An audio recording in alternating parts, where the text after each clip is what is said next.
Tara VanDerveer, welcome to the Way of Champions Conference. You've been a guest on our podcast, and you were one of the first names that when we said we're going to do our conference virtually, that we wanted to invite. Jerry's like, I gotta call her. And then you went ahead and won a national championship at Stanford and your third Coach of the Year award. So congratulations on turning 2020, 2021 into even a more memorable experience than it was already going to be. Thank you very much. Yes, it was a crazy year, but you're right. A lot of people kind of just said, that's what they were really excited about the championship because of all the suffering that people had done, and it gave them some sunshine. Yeah, exactly. You recharging the batteries here yourself? I mean, I don't think you've stopped. I see you testifying before Congress and doing all this other stuff, but are you recharging the batteries? Because so many coaches that Jerry and I have spoken to or just said this has been the most exhausting and challenging year I've ever coached. It has been, and I think that even it kind of encourages you to do a double recharge because the battery is it might be dead, not just low, but I think that's something I'm good at. I really take advantage of my time off, and I feel like I can work and enjoy work from a lake house, and so I get up and go water skiing, I walk my dogs, and I realize that this life is not my dress rehearsal, but this is my life. So I don't want to have regrets and say, well, I'm 75 years old and I can't do those things, so I'm going to do them now. Love it. Awesome. Jerry, we're going to let you kick this one off here. Go ahead. Yeah, well, just want to pick up more on last year because so many coaches out there that are listening to us have really struggled with the crisis. And I don't just mean the physical crisis, because we all know what that's done to people, but I'm talking about the emotional, spiritual crisis. Your season, when I look back, and I followed Stanford basketball, believe me, I love Stanford basketball. And when I look back on it, it was just kind of unparalleled adversity for you guys. It was unfathomable circumstances at best. And yet, you went through that season, you had 4 canceled games. Games are never canceled, right? And you had no practices on your home court, and you've gone through all of this. You wound up having 2 straight losses mid-season, sort of very easily could have taken that as a sign of where things were going to go down south and all of that. But you won. Your team came together. There was an amazing galvanization, if you will. How did that happen?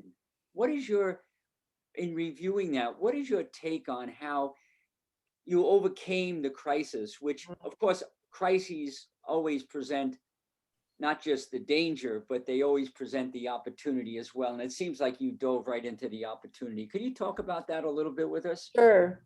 Well, I kind of get teased a little bit, Jerry, because the first championship we won, we had an earthquake at Stanford, and we had to deal with that. We had an issue where the clock and the jumbotron fell through the floor, and we couldn't practice because Maples was shut down. So I guess I'm good in crisis. I'm a good coach in crisis. So not that I'm wishing for one, that's for sure. But I think what happened was last March, March 13th, when we shut down, we met as a team, and I just said, I'm sorry that, the NCAA is canceled. We're not going to be able to go to the tournament. We're in a pandemic. We didn't even know what that word meant at the time. So I said, go somewhere that you want to be for a while, because we're going to probably be in lockdown for like a month. Well, obviously it was a lot more than that. But one thing that happened, we started right away we tried to be as normal as possible.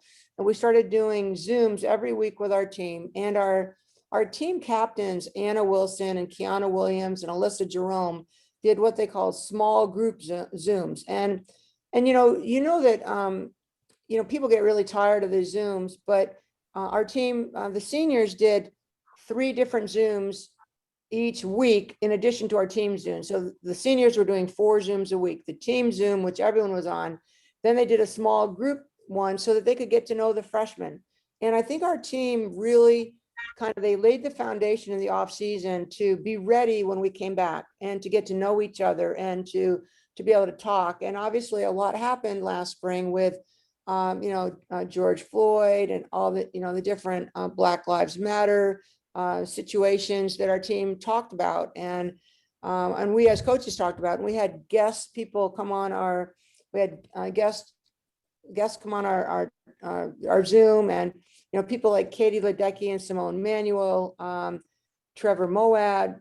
We had a lot of different people come on and talk to our team. Nneka Ogwumike, Chineye Ogwumike, former great Stanford players. So we really tried to talk to our team about, if there's a season, let's be ready for it, and then so when we were able to come back in the fall, I don't know that any of us really understood all the different protocol, stay 6 feet away, wear a mask, you see people, you want to hug them. And we had a situation where we had this 5-day where you come back and test on day 1, then you wait and test on day 5. And so everyone tested negative on day 1. And about day 3 or 4, they decided, oh, we're going to go play basketball, which ordinarily as a coach, I'd be thrilled, go play pickup, work on your game. But in fact, on day 5, then someone tested positive. So that knocked our whole team out for 2 weeks. So our team in the very beginning, before we could even start practice, before we were allowed even on the court, Stanford did not allow us to go in the gym. We had basketball hoops on the tennis court. So now we're doing nothing, and our players are in quarantine for 2 weeks. And that was basically every single player. So I think that in some ways that got everyone's attention. They're like, we've got to do what we're supposed to do. And I really think that discipline and all the adversity that we face off the court helped us on the court. We're like, this is nothing. We can do this. We can do this. So, even when games were tough or were down, and even when we lost, no one threw anybody else under the bus. Those were games that were 2 winnable games. It wasn't like, one went into overtime and we were the better team. We played horribly, but we learned, and we just said, all right, we got to play better. And then the second game, the same thing. It was a very winnable game. And at that point, then we actually changed our lineup. And when we changed our lineup, we didn't lose again. But there was so much, there were so many bad things that happened during COVID, but for us, there were actually a lot of good things too. And, it was just the us as a group being together all the time. Like, we had our own rooms, and I think that was a great thing for our players, that they had their space. They were on Zoom. We developed a routine on the road. And for the whole year, I never really, once we got past that 2-week quarantine, I never had to, say, hey, Jerry, you're being a pain, or, John, you're late for the bus. We had no problems with anybody. What's interesting, Tara, is I think this year for every team sport, especially college sport, like, it was this realization that every player truly, truly mattered, because, you could be the 15th player on the roster and know you're not getting in a game. And so like, what did I do? It doesn't really matter.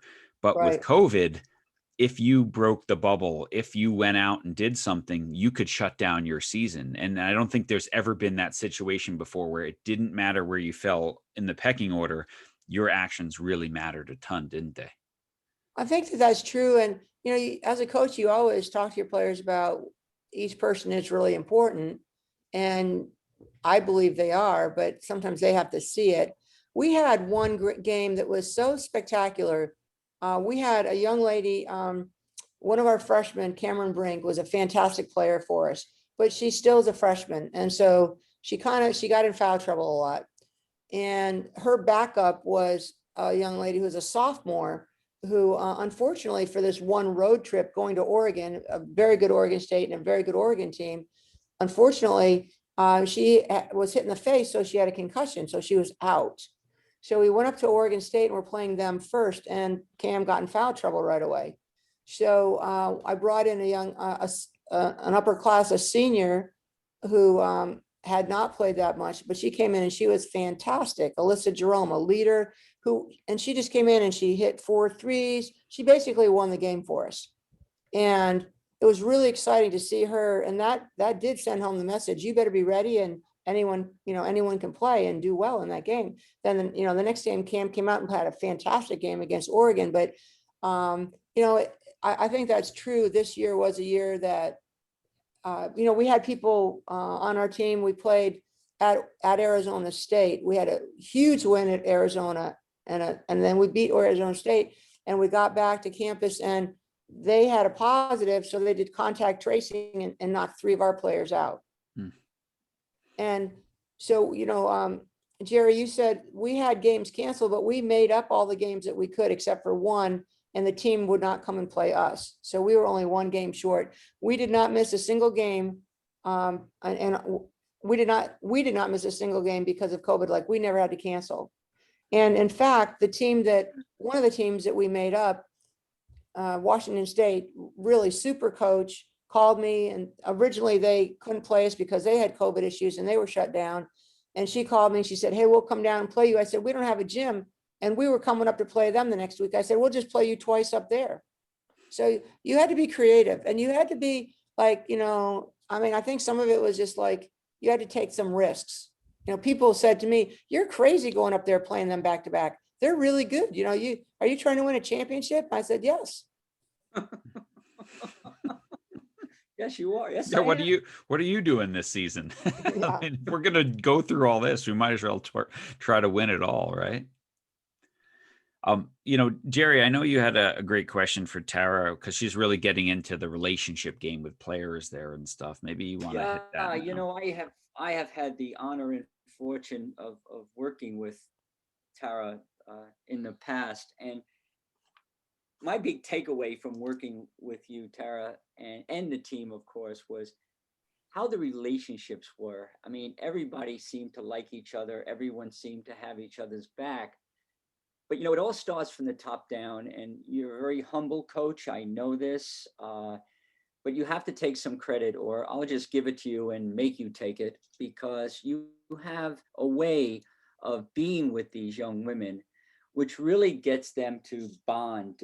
You really have a way of galvanizing them. Another way of me saying this is that I think you crush the relationship game, and as all great coaches know, the relationship game is the game that needs to be won. If the relationship game is not won, you don't win championships, and that's just the way it is. And it's not a gimmick. It's actually comes from you, who you are, and not to be afraid of being a human being with these kids, and just being yourself and connecting with them at that level, and of course caring for them. I would love for you just to sort of share your thoughts and wisdom along those lines for us. Jerry, I really I appreciate the kind words that you said, and I agree with you that the relationship that you have is really paramount. And sometimes in the world that we live in, it is very hard to be yourself. And there's one coach and there's 15 players. Or this year we had 13 players. One was hurt and didn't travel until the end. I can't be everything to everyone. And the best thing I can try to do is be myself and be, as transparent and, open and encouraging and positive. And I will say this, I think that my style is influenced by my parents more than anyone else, and by great teachers I've had. And one of my greatest teachers was my piano teacher. And I was a student as an adult with her, and, I wanted to please her. And, she didn't, I loved her style. I loved her, that you talk about someone that had great relationships. And I learned a lot from her about, just not getting bent out of shape about too much, just kind of rolling with it. And this year I told our team, I said, your middle name has to be flexible. and so my middle name has to be flexible too. But I also told our team that, some people are what they call players coaches. I don't know, you've probably heard that, I'm a play, and I told our team, I said, and some of our team doesn't even know what that is, but I said, players coaches sometimes are like parents that, can't say no. They're all about making you happy. Well, happiness or fun is when you win championships. And that takes a lot of discipline. That takes some, like, it's like a garden, it takes a lot of sunshine, but it takes some fertilizer too. You gotta throw some stuff on you that you might not like. And I just think that, I told our team, I said, I'm a great players coach. If you want to be a great player, if you want to play on a great team, then, I'm gonna love you, but you're gonna hear things that, sometimes you don't want to hear. I have a player that I really care about who's a fantastic person. I mean, absolute rock star student, tremendous work ethic and practice.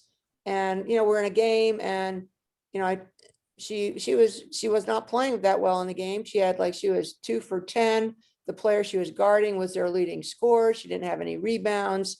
I think she had turnovers, but no assists. And after the game, she was used to playing a lot. And a lot of these kids that I coach are used to being the star of their teams.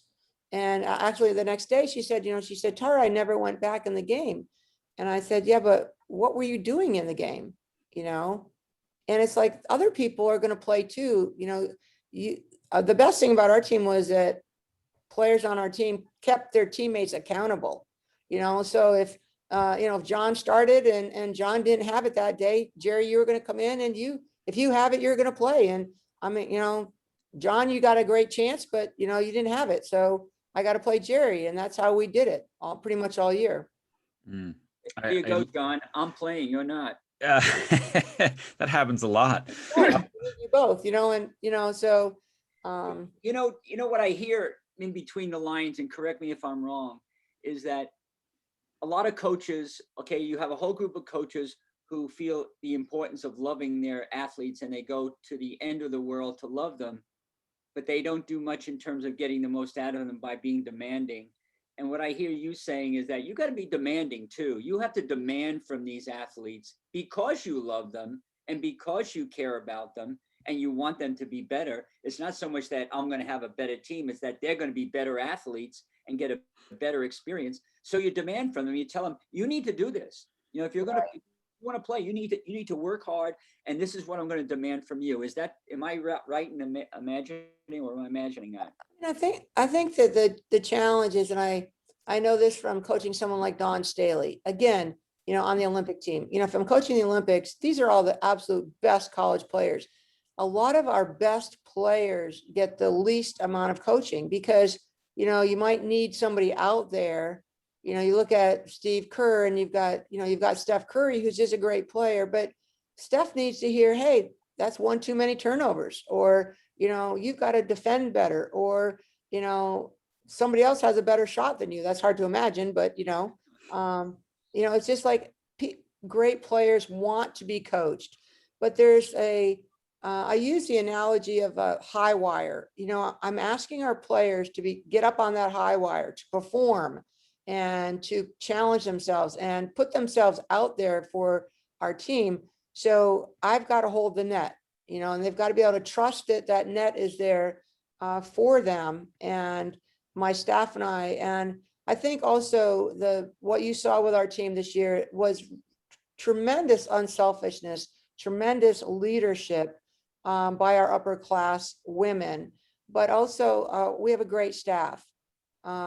Katie Stedding, Kate Pay, Brittany Anderson. We had 2 new people, and they really just fit right in really, really well. I want to move on to how you influence your staff in a second, but I don't want to drop this question line just yet, because I think what you're saying is incredible. And as you're talking about I coach great players, or I'm a great players coach, this quote that popped into my head was it was actually about education, and it was George Bush, and he said the soft bigotry of low expectations. And I've always really liked that idea that being a teacher who's in it for the students, or being a coach who's in it for your players, isn't about letting them slide by. It's about holding this standard and helping them get to a place where they would never get to on their own. And I love that. And then I love your analogy of the safety net as well, that I am going to have these standards and I'm going to push you and push you, but I got you if you fall. Well, John, that was kind of interesting what you just said, I think, because I say this all the time, but when I'll come back to my piano teacher. Her name was Jody, and Jody's a fantastic pianist. I mean, spectacular. Well, I decided as an adult, I wanted to learn how to play the piano, so I thought I could teach myself. But within 2 weeks, I realized this isn't going to happen. And that's exactly what Jody did. Within 8 months, I was making CDs with my piano teacher.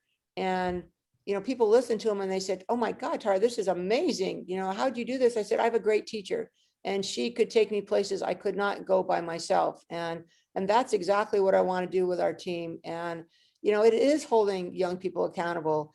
It is trying to explain to them the amount of work that it takes, the amount of time that it takes. We live in a world of instant. You want to know something, Google it, get it right away. You want to instant oatmeal, everything quick, DoorDash.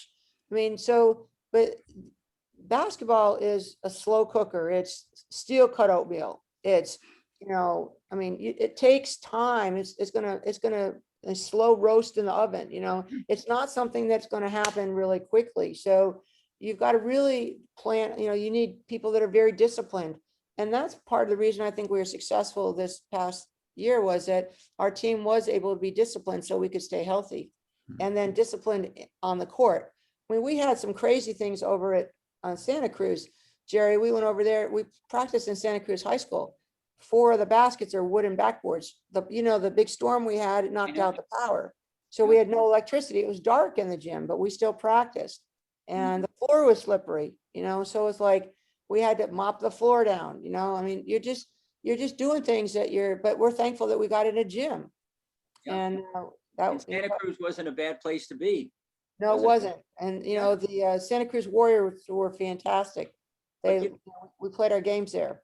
But here's something I don't want anyone listening to miss what you just said. In Japanese, they have a term, Tara, and I'm sure you're familiar with this, called Kaizen. And Kaizen is what they call slow, incremental changes, but it's a constant growth pattern over time in an environment that feels safe and encouraging. So when coaches hear this and hear what you're saying, maybe some of you listening will say, we don't need to rush. Maybe we can go slower to arrive sooner. And maybe slowing down is not a bad thing. And maybe delay is a positive thing. And so this whole idea of Kaizen is how the Japanese actually rebuilt their country during the devastation during World War II. And now it's carried over to the automotive industry, to the electronic industry. And now coaches are finding out that, we don't have to rush to be champions. Being a champion is being a champion today, like right now, today, this moment. And what are we doing? Well, we're water skiing. That's fantastic. We're taking care of ourselves. We're walking our dogs. That's fantastic. That's winning the day. That's making us champions. And so I want everyone to understand that this is not a rush job. It's the Kaizen feeling of going slower and maybe arriving sooner, but it's incremental and it's change all the time. Well, I've never heard of that, but I like it. And I think that one of the people that would agree with that is one of my greatest friends and mentors, Pete Newell.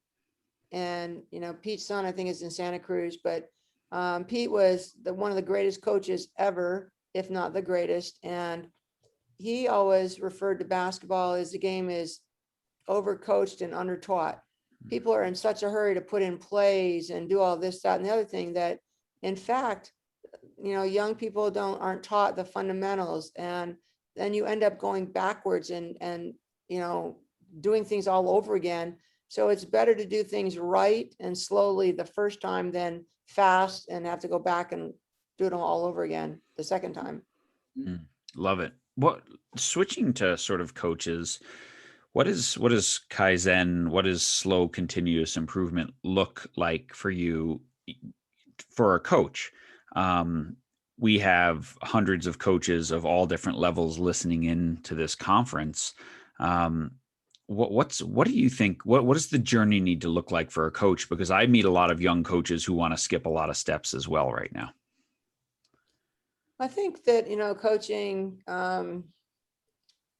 try to simplify things for yourself and your staff and your players, and really focus on the very, very kind of beginning is your vision of your team, your vision of how you want your team to look. And then, it's just like building anything is you've got to have a good plan and, a good design. You don't just, if you're building a house, you don't just go out and, start piling up bricks or, start pounding nails. You have a design, you have an architect, so you are the architect of your team. So it's like, what do you want to eventually look like? And you have to be very detail oriented about what you want it to look like. And I would say to young coaches or any coach, pretend you are writing a book, like write down exactly what you're going to teach, how you would do things. So, so that then it forces you to really understand what you're doing and why you're doing it. So you start with that, and then, you look at all the things you want your players to do. Well, you have to teach them how to do those things. So if it's starting with, whether it's defense or offense, layups, how do you want to do layups, or how do you want to, you want to teach a defensive stance. Don't assume they know anything, really start from scratch. I can't tell you the number of high school All-Americans that can't pass. We work on passing, we work on ball handling, we work on, obviously basically shooting and layups and defensive stance, and then closing out, and try to break down the game to all the things that they're going to have to do, and so that they can develop those skills and get that skill set and get confidence in that skill set.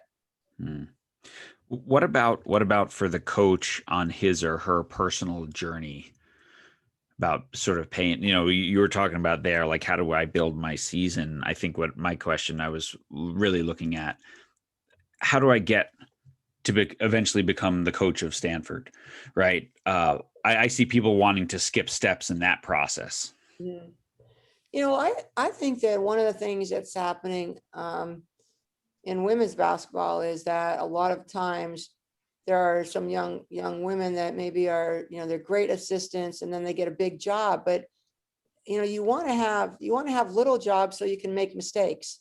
You don't want to get the big job and then make mistakes and get fired and never get a job again. So you want to be, whether it's starting in high school or you want to start as an assistant. And I think that one of the things is to really, as a young coach, or, to go to clinics, listen to other coaches, work basketball camps. Obviously we didn't have them last year. Do things to really improve your own knowledge of the game. I'm a little bit of a basketball nut. You kind of know I'm kind of a junkie, but like when I saw this really colorful paper in the garbage can one time, and I was like maybe 22, and I saw this paper, I pulled it out, and it was a basketball clinic. And so I went to it, and I was the only woman there. I was the first person in the room. I sat right in the front, and, they were the greatest coaches ever I listened to, and I took notes. So I have notebooks of, clinics I've been to, I watch other sports practice too, getting ideas from other coaches. I'm a copier by nature. I watch and see things that I like, and I'm like, okay, I'm going to make this work. And, other people have helped me a lot. When we put in a new offense, there's a coach at UC Davis. Her name is Jen Gross, and Jen and her husband, Joe, came down for 8 hours coaching me through how to do this offense multiple times. So learning from other people, not feeling like you have to know it all. I think with basketball, the more I know, the more I know there is to know. It's like, it's infinite. You know, there's not like, oh, I've got it all down, I know it all and I'm done. It's just, to me, it's a lifetime learning process of watching teams play, of watching coaches, of watching plays, getting videos, all kinds, just getting ideas all the time. Love That's it. so key. I just want to say that in our conversation with Steve Kerr a few weeks back, he mentioned how he was a lifelong learner, and he's constantly learning, and he's looking for ways to learn. And so many people get stuck in one place and say, I've got it now. You know, and it's almost like when I listen to you talk, it almost sounds like you're just halfway there, Tara. But I know. you're a Naismith, you're a Naismith Coach of the Year, and you're only halfway there. Oh my God! So I can get discouraged. How much is it going to take for me? But the key is you're a lifelong learner. Right. Yeah. You know, and I'm a huge Steve Kerr fan. You know that. I learn a lot watching him, and how more than just his X's and O's, which are fantastic, but you know, just the demeanor with his players and demeanor with officials, and you know, the things he says in the newspaper. He's a very special coach, and we're really fortunate to have him with the Warriors. One of the things that he talked about, and John, I know you and I have talked about this. Maybe you want to take the reins at the moment, but he talks about compassion and self-compassion. John, remember you and I talking about that? Well, yeah, just that how important compassion for your team, for each other, for your players, and then for yourself. Like, he called that one of the most important things about building the Warriors culture. Is that something that you see a lot as well, Tara? Yes, but I don't know. To me, it almost like seems so obvious that it almost like, you know, I wouldn't think to talk about it. I mean, because as a coach, I mean, just again, everything that I mean, I feel like, you know, I've gotten things from my parents, and at the end of the day, you know, if I always just knew my parents loved me, you know, and when we, you know, I went to bed at night, they were never, you know, we could never go to bed angry. And, you know, I think sometimes coaches are angry, and, you know, you can get upset about things sometimes, but I think one of the things that coaches should know is that what you say and how you say it, players will remember. I have players coming back to me that have coached 25, 30 years ago, and they'll say, Tara, do you remember when you said, I'm like, hell no, I don't remember that, but they do, you know? And I mean, I think it's just really, you know, you've got to love the game, but you've got to love, I mean, you're not coaching robots, you know, you know, you've got to love the players that you coach. You don't always have to like what they do. And I think you have to separate behavior from the person itself. I mean, there might be a player on our team who, you know, people would say, oh, you know, quote, she's your favorite. If she's late for practice, she's going to hear about it. You know, it is holding people accountable. But, you know, it's doing it in a way that they know that what you're doing is for them. You know, it's interesting though on this topic. Well, I love that you said it seems so self-evident. Why are we even talking about that? But I look at compassion. It's kind of like one of the fundamentals. I mean, ball handling seems so self-evident, or shooting or passing, but yet how often is that skipped over? And I do think that there's a lot of coaches who are angry, or I just think there's a lot of people who go from playing straight into coaching and never deal with the baggage that's left over from my career's over. I'm not a player anymore. And then that comes out a lot of times as anger in a young coach. And you, I'm sure you see it when you're out recruiting, and Jerry and I see it as well, of like, you know, you gotta be a better you first. I think that's good. You know, and the other thing too, we haven't gone there at all yet, but you know, young men and young women have different life experiences. And I know that, you know, sometimes, like for my brother, you know, coaches always had to be a hard ass, you know, and I've had male coaches who I love say to me, Tara, you got to give them red butt. You know, I'm like, You know, it's like you got to be on them and be yelling and be screaming and be, all the time hard. And that sometimes is a model in men's athletics. And that was the original model, because women didn't have athletics really. You know, we didn't have teams, we didn't have coaches. We just had maybe, we didn't have sports the way that men did. And the upbringing of men was, to be a man, you got to be tough and you got to be able to take it. And it's interesting that so many men love coaching women, because for whatever reason, the whole dynamic that is different for young men in terms of, sometimes just when I watch little boys at camp, and that boys are different than girls, it's more than just physically different, or it's a whole different, they're wired differently. So that's all part of coaching too. And but I think that I can't even tell you the number of male players at Stanford that have come up to me and said, Coach, I wish I played on your team. Not that, I wish you were my coach, and they know that, it's not about being male or female, but that they want to be loved. Young men and young women, but being loved, but they want to be loved. They want to know that you really care about them, that you're doing things for them, not for you. And I think that for me, this whole coaching stuff works pretty well, because I'm not really caught up in stuff for me. Like, I don't like being the center of attention.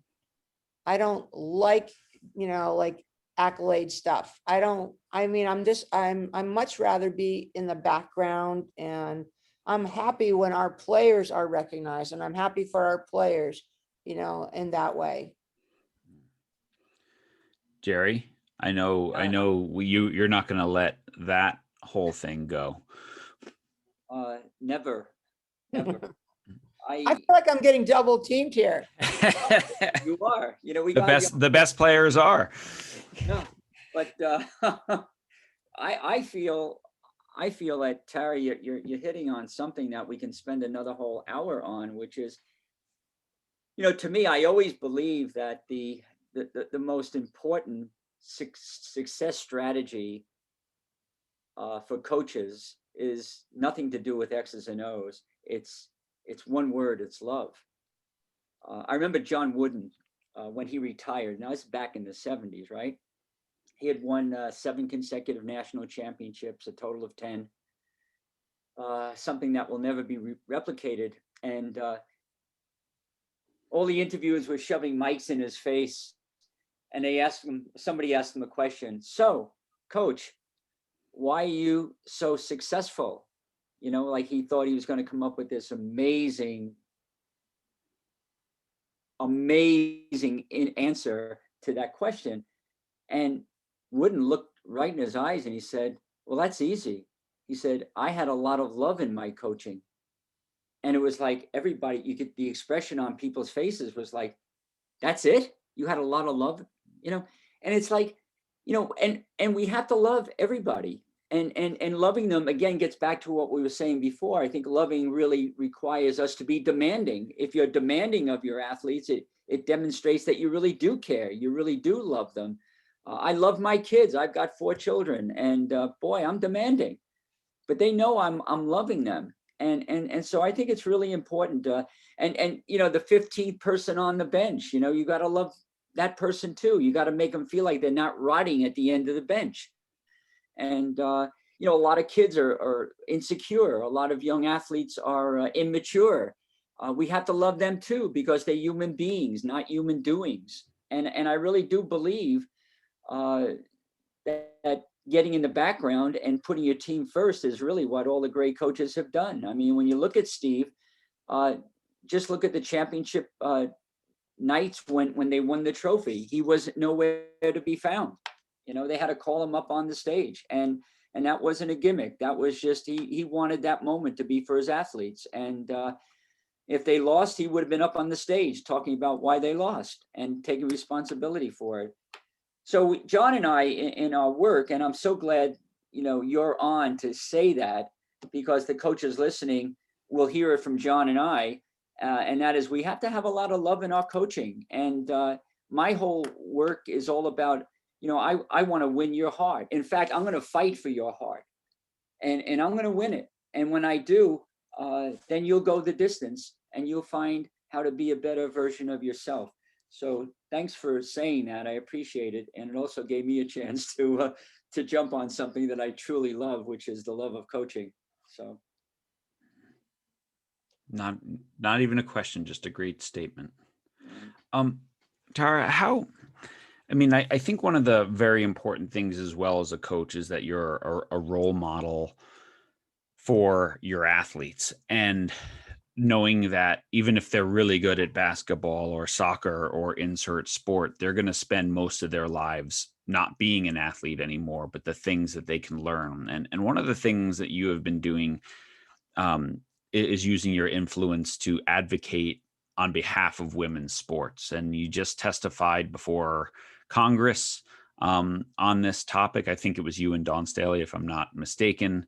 So maybe talk about that, because I think this is one of the great ways that coaches can influence their athletes, is that, you have to have a life, and you have to have beliefs, and you have to have passions beyond the court or beyond the field as well. Well, what kind of happened was this, COVID exacerbated a lot of things, it brought a lot of things out into the open. And when we went to the NCAA tournament, there was a 3-week tournament for the men and 3-week tournament for the women. If you go to the NCAA website and you look up what it says, it defines gender equity. Gender equity, as defined by the NCAA, is that if you were to have 2 different, tournaments, each gender would be excited or accept the other one. So, the women would be happy with the men's tournament, and the men would be happy with the women's tournament. The women would be happy with the men's tournament. The men would not have been happy with the women's tournament. When we went down to San Antonio, there was huge disparity between how the women were treated in San Antonio versus the men were treated in Indianapolis. And one of the people that really saw it firsthand was the women's coach at Oregon, and happens to be a man. And his son was playing in the men's tournament up in Indianapolis. So he came down to the women's tournament, and then when they lost, he went up to watch the men's tournament. So he sees 2 extremely different tournaments, both called the NCAA basketball tournament, one's for men and one's for women. And so myself, Dawn, and actually Gino have been on a Zoom every week for the last basically 8 weeks, talking about how did this happen and why did this happen. And then Congress has picked it up a little bit. Just to get, I think, you probably heard, it started with the Stanford strength coach, Allie Kirshner, posted a picture of the weight room.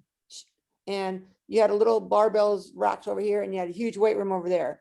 Like, if you're at the NCAA and you're doing weight rooms, do weight rooms, do things the same. So then it went to the food, and the food was very different. You had lobster bisque and ribeye over here, and you had Salisbury steak and overcooked vegetables over there.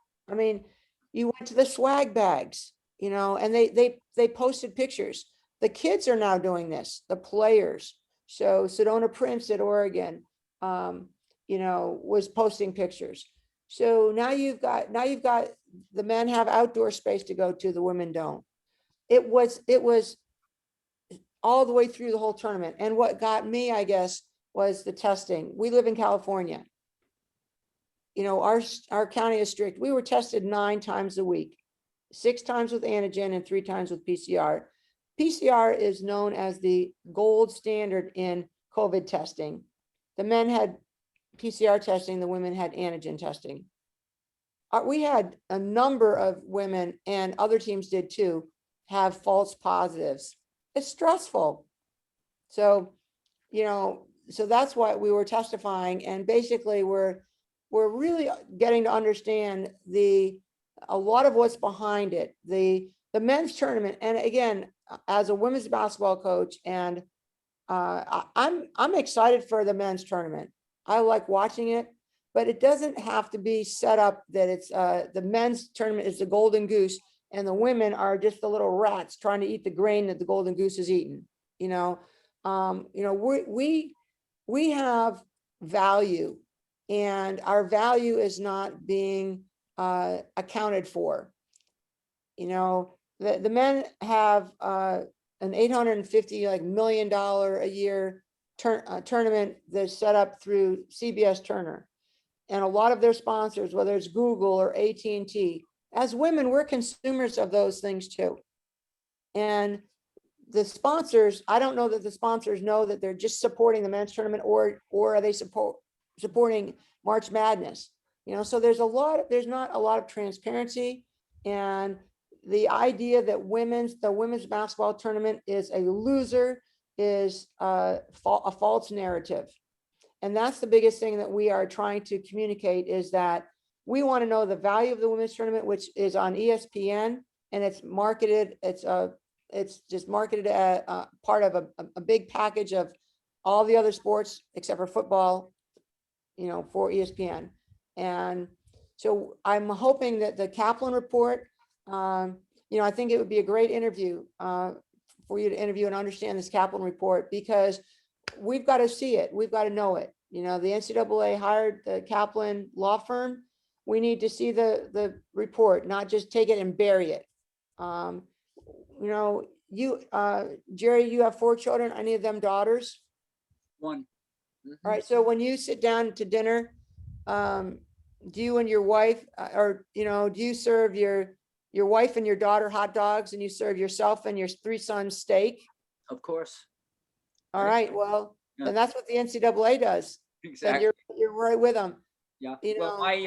My wife has been told that she's the breadwinner of the family. Okay. She's a doctor, and she goes to work every day. John's wife is a doctor. She goes to work every day and puts the money on the table. But having said that, it's so great to hear you say this, because there's so many values out there that get misconstrued.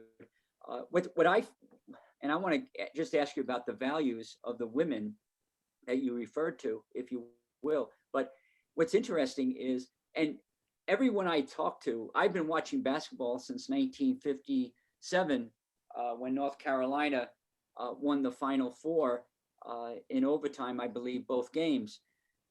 Your experience in the Final Four created a basketball phenomenon where I've never talked to so many people who dialed into the women's game, because it was so exciting, so invigorating, so inspirational. And I'm getting goosebumps as I'm using these words, because I'm getting in touch with that feeling. My son, Sean, who is a hoop head, totally, a women's coach, by the way, at the collegiate level, he said he had never seen anything like it. And he's watched basketball since the 1980s, and so it's really interesting. You went to Congress, you made this point, but your team has demonstrated really what this is all about. As Billie Jean King once said, he said, I might not be better than whoever the top man was at the time, but I'll tell you what, I'm going to put on a show, and it's going to be as entertaining, and people are going to enjoy what they're seeing. And that's how she started this whole thing on equity. Well, I think the one thing too, over $6 million was exchanged in Vegas over one game between Arizona and Stanford. People do care about women's basketball. People are watching. And I feel that it's been really lack of vision by the NCAA to market women's basketball to, I think someone that would be very interesting for your podcast, it was in the New York Times last week, was an article about Lucy Harris. Did you happen to see it? It's look it up. It's a video. You will love it. Trust me, you will love it. And you'll see these crowds. Then this was 40 years ago, 45 years ago. You'll see crowds, and you'll be amazed at this story. But it's the purposeful discrimination, the purposeful harm of women athletes and women coaches, that they don't allow women coaches to, and now with NIL for student athletes, holding the women back, and they're going to have court cases. So it is something that we need fathers, we need male announcers like yourself to call these people at the NCAA, call them on this bad behavior, and just say, here we are 50 years into Title IX. We're going to celebrate Title IX's 50th anniversary next year. And 90% of schools are out of compliance. There are millions more opportunities for men than women. And the people that are really hurt by this are minority women. Minority women are not given the opportunities, the scholarships, the chances to participate that they deserve. I want to make a suggestion, John, that maybe the three of us, maybe others, can get on a podcast and we all together discuss this topic and expose some of this stuff that's going on. I would be all in for that. Yeah. Well, I think, Tara, what's amazing is your passion for this shows. Like, it's so strong. It comes through. Like, I have like goosebumps hearing you talk about it. And I think like that's the kind of thing that says, I want to play for that coach because she is advocating for me beyond the court. She's advocating for my future daughter and what might happen to her. And I think any coach listening to this, you don't have to coach at Stanford. You don't have to testify before Congress. You can be involved in a local nonprofit and go and serve at the food bank and go and, serve your community in a different way and encourage your players to do that and show them your passion for that. And if you do, they're going to be more selfless and they're going to be more involved. And so I just don't want that to get missed, that you don't have to have the biggest stage to make a difference. I think it's really true. Just do things on your local level but stand up for your team. Our team knows there's something, and I tell them, I said, if there's something I need to know about, I'm not afraid to fight for them. Yeah. Tara, we want to kind of bring this to an end here and respect your time. And one of the things we're doing at the conference this year is kind of asking people a series of questions, just sort of the same questions, and pick their brain on certain topics. So Jerry, do you want to start with the first one there?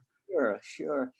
Tara, what I want to ask you is, we all have certain things in life that we just don't, we draw the line in the sand. We call them non-negotiables. And I'm just wondering, what are your non-negotiables, those bottom lines that no one can cross if all is to go well, not in your life, but the life of those who are working with you? I would say, there's probably more than one, but the first thing that came to my mind is they're honest, and I'm not going to work with people that cheat.